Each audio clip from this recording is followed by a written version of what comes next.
जिस मनुस्मृति में हमको इंसान नहीं समझा जाता है, जिस मनुस्मृति में हमको जानवर समझा जाता है, जिस मनुस्मृति में बराबरी की बात नहीं है, जिस मनुस्मृति में सिर्फ और सिर्फ भेदभाव है, ऐसे मनुस्मृति को हम रोज जलाएंगे। ऐसे तमाम धर्म ग्रंथों को हम रोज जलाएंगे, चाहे जेल में डाल दो, चाहे फांसी पर लटका दो। मैंने मनुस्मृति 6 साल जलाया है, 6 बार मैंने मनुस्मृति जलाया। ऑन कैमरा बोल रहा हूं, मेरे फेसबुक पेज पे देख लीजिए, अखबारों में खबर चली है। करें कार्रवाई। मैं तो 6 बार मैं खुद ही जला चुका हूं, मेरे ऊपर भी मनुस्मृति जलाने का FIR है। पुलिस प्रशासन अपना काम करते रहे, हम मनुवाद के खिलाफ हैं।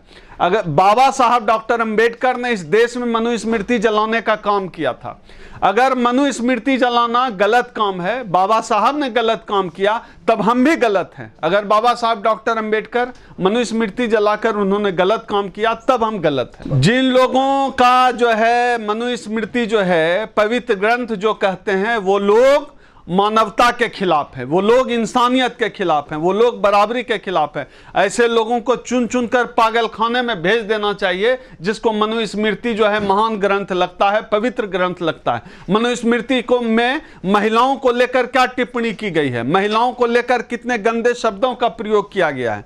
क्या जो लोग मनुस्मृति को मानने वाले लोग हैं, वो लोग मनुस्मृति के उन टिप्पणियों से सहमत हैं जो टिप्पणियां स्त्रियों के खिलाफ है? स्त्रियों के खिलाफ मतलब जो लोग मनुस्मृति को मानते हैं, उनकी मां के भी खिलाफ है, उनकी बहन के भी खिलाफ है। हम लोगों से अधिक किसने पढ़ा है?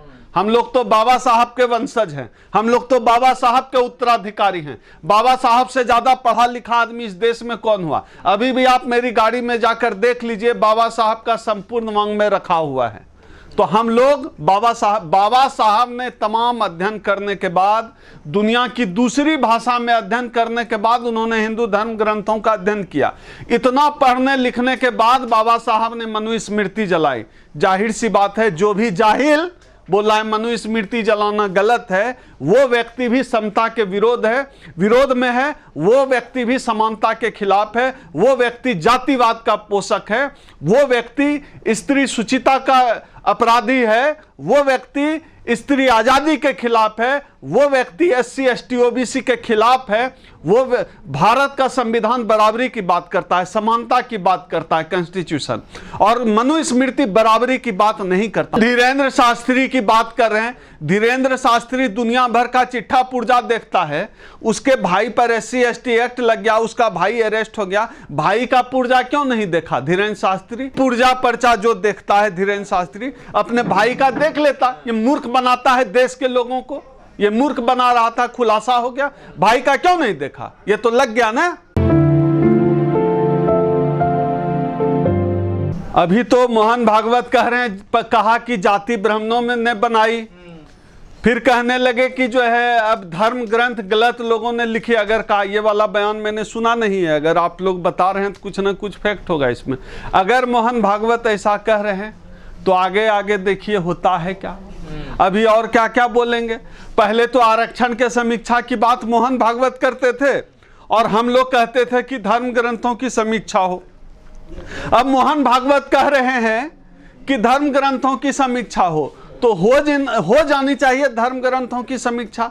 लेकिन सबसे दिलचस्प यह है कि हिंदुओं के राष्ट्र पुरोहित, हिंदुओं के राष्ट्रपिता मोहन भागवत जब ये बात कह रहे हैं कि हिंदू धर्म ग्रंथों की समीक्षा होनी चाहिए, तो मुझे लगता है कि तमाम जितने हिंदूवादी संगठन हैं, तमाम जो अलग अलग रंग बिरंगे हिंदूवादी लोग हैं जो हिंदुत्व का पर्चा फहरा रहे हैं, लहरा रहे हैं, वो भी इस बात को गौर करेंगे। अब तो मोहन भागवत क्योंकि वही कहने लगे जो हम कह रहे हैं। हम कौन होते हैं डराने वाले?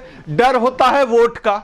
इनको पता है कि जो 2014 का देश का SC ST OBC था और जो 2019 का SC ST OBC था, 2024 का SC ST OBC उससे अलग है। क्योंकि आज अखिलेश यादव तक जो है रामचरितमानस पर बात करने वाले मौर्य को जो है राष्ट्रीय महासचिव बना दे रहे हैं।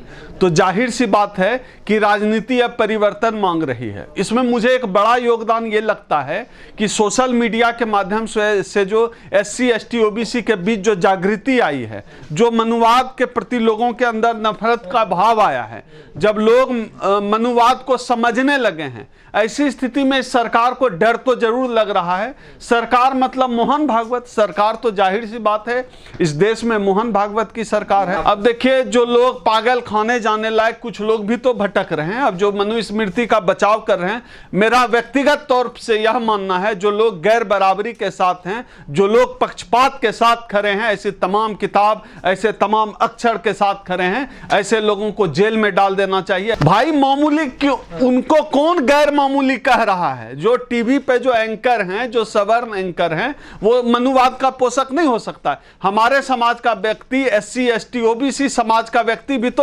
आरक्षण के खिलाफ हो जाता है। आप याद करिए, जब मंडल का आंदोलन चल रहा था, अपने ही आरक्षण के खिलाफ OBC समाज लड़ रहा था, शेड्यूल कास्ट लड़ाई लड़ रहा था रिजर्वेशन का, अपने ही समाज के खिलाफ जो है OBC समाज था।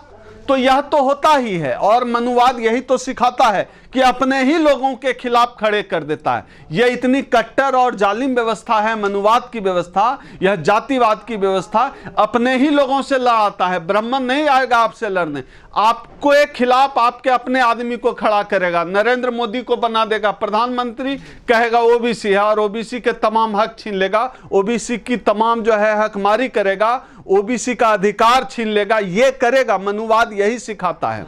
मनुवाद यह सिखाता है कि राष्ट्रपति बना देगा कभी किसी दलित को, कभी किसी राष्ट्रपति को। मनुवाद यह करता है। मूर्खता में ब्राह्मणों की आस्था है तो रहे, हम तो चाहते हैं कि मूर्खता में ब्राह्मणों की आस्था बनी रहे। SC ST OBC समाज हमारा भाई है, उनकी आस्था उस तरफ है। मैं SC ST OBC समाज की बात कर रहा हूँ। ब्राह्मणों को क्यों आप कर रहे आते हैं? क्या बिगाड़ा ब्राह्मणों ने आप? नहीं, मैं ब्राह्मणों को कहाँ गाली दे रहा हूँ। ब्राह्मण तो देवता होता है, ब्राह्मण तो इतना बड़ा देवता है कि उस सामान्य जैविक प्रक्रिया से पैदा ही नहीं होता है, मुंह से पैदा हुआ है। हम लोग सामान्य जैविक प्रक्रिया से पैदा हुए हैं, तो हम लोग तो सामान्य मनुष्य हैं, वो तो देवता हैं, कहीं और से पैदा हुए हैं। हम ब्राह्मणों को गाली देने वाले कौन होते हैं? नहीं, मैं कटाक्ष नहीं कर रहा हूं। ब्राह्मण सच में देवता होता है। मैं ब्राह्मणों का बहुत सम्मान करता हूं, बहुत सम्मान करता हूं ब्राह्मणों का। बस यही कभी कभार कह देता हूं कि जज की कुर्सी पर आप मेरा हिस्सा मार कर काहे बैठे हुए हैं? हमको भी जगह दीजिए, मामूली सी बात है। मैं ब्राह्मणों से कहता हूं कि मंदिर में आप कुंडली मारकर क्यों बैठे हुए हैं? हमको भी पुजारी बना दीजिए। मैं ब्राह्मणों से कहता हूं कि आप ही क्यों जज बन रहे हैं, आप ही क्यों जो है CEO बन रहे हैं, आप ही क्यों एंकर बन रहे हैं? हमको भी थोड़ा जगह दो भाई, थोड़ा सा जगह खाली करो। बाकी मैं ब्राह्मणों का बहुत सम्मान करता हूं। यह अलग बात है कि ब्राह्मण लोग मेरे ऊपर FIR करते रहता है, सोशल मीडिया पे मुझे ट्रोल करता रहता है, लेकिन मैं सच बता रहा हूं, मैं ब्राह्मणों का बहुत सम्मान करता हूं।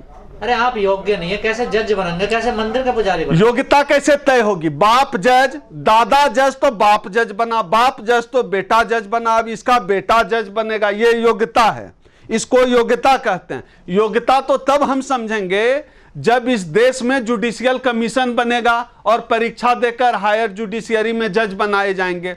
योग्यता तब समझी जाएगी जो बच्चा पढ़ रहा है, सवर्ण समाज का बच्चा जो किसी इंग्लिश पब्लिक स्कूल में पढ़ रहा है, उसका एडमिशन हम करा दें बिहार के मुंगेर जिले के घोरघट गांव के सरकारी स्कूल में, और वहां पढ़ के वो बन जाए IAS DM कलेक्टर, तब हम समझें योग्य है। और जो बच्चा हमारे बिहार के मुंगेर जिला के घोरघट गांव के सरकारी स्कूल में पढ़ रहा है, उसको पढ़ाइए इंग्लिश पब्लिक स्कूल में, तब समझ में आएगी योग्यता क्या है। योग्यता अवसर का नाम है, और जिसको अवसर मिला वही योग्य है। अब जो जज बैठा है उसका बाप जी भी जज था, तो उसकी क्या योग्यता है कि उसका बाप जज था, उसका दादा जज था, उसका फूफा जज था, उसका जीजाजी जज है, उसका जीजाजी का ससुर जज है, उसका जीजाजी का ससुर का चचेरा भाई जज है, उसका ममेरा भाई जज है, उसका ससुर जज है, उसका मौसा जज है, उसका समधी जज है। जज बन रहे हैं ऐसे हायर जुडिशियरी में। यह सिस्टम है जुडिशियरी।